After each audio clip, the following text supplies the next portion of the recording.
My name is Ashley Helsing. I am Director of Government Relations for the National Down Syndrome Society. I run our National Advocacy and Public Policy Center in Washington, D.C. What is subminimum wage? Under Section 14C of the Fair Labor Standards Act from 1938, employers can go to the Secretary of Labor and ask for a certificate, a special wage certificate, so that they can pay individuals with disabilities below minimum wage. I've seen some of these applications, and a lot of the wages that we see are as low as 15 cents an hour. Why does subminimum wage exist?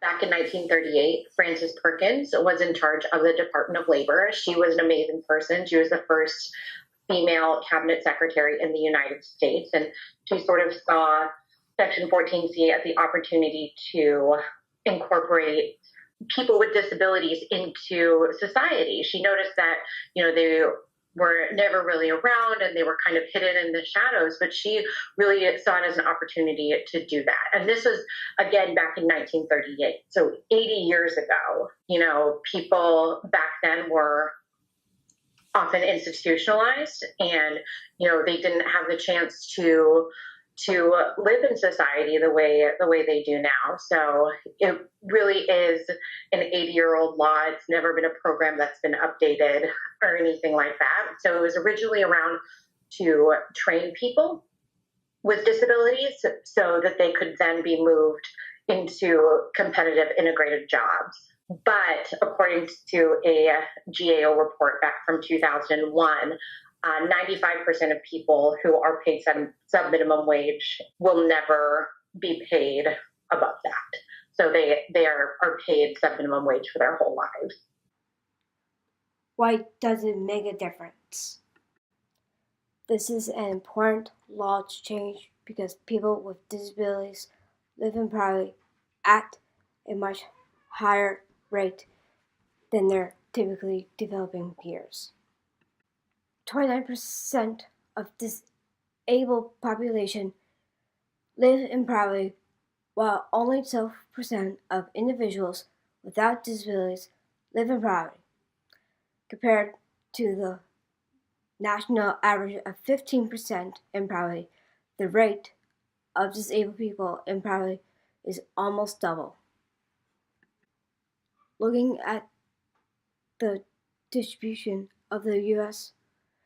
population by disabled, we can see the same difference. Of the total U.S. population, only 8% is disabled, while 17% of the people in poverty have a disability. What is being done to end subminimum wage in the U.S.? We are working very, very hard on ending subminimum wage. We have supported legislation in the House called the Transitioning to Integrated Meaningful Employment Act, the TIME Act. And we are looking forward to next Congress when we can introduce the legislation again and keep working on it. We're in what we call the lame duck session of Congress right now. So we'll be starting a new Congress in less than a month. And once that happens, we have to get the legislation reintroduced and tell more people about it, get more people signed on, and really get that support from the members.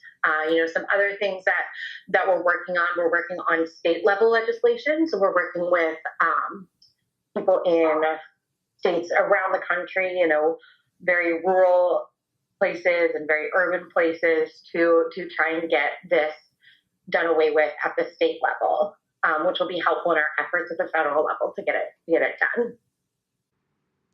How successful is the campaign so far?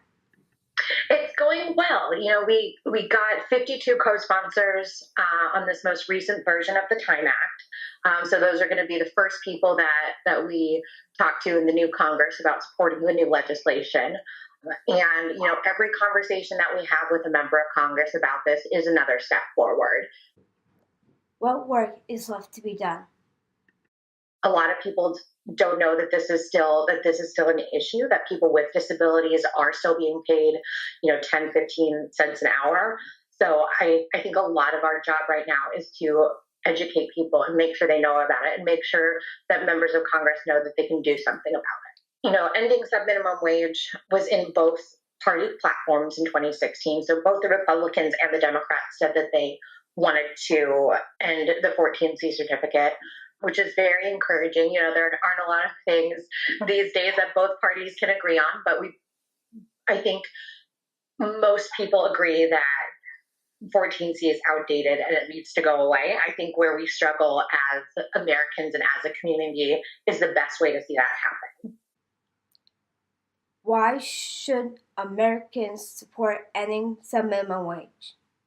It's very discriminatory. As I mentioned this is the only group of people that you can pay below minimum wage because of how they were born. And, that's just a very discriminatory practice that's been around for way too long. People with Down syndrome and other disabilities are ready, willing, and able to work. Why should they be getting such a low wage when they are, incredible employees and they have, hopes and dreams just like everyone else? It's a matter of making sure that people with disabilities are fully integrated into society. When they're paid such a low wage, I think, and that's a legal thing to do. I think perception is that they are less than, and that is absolutely not true. So we need to change that in the law to make sure that people know that. I totally agree with you. So just like people like me, like trying to work out there as well. Exactly. How do we get involved? Everybody can always go to their member of Congress directly. As constituents, it's your right, and you can talk to them about the issues that are important to you.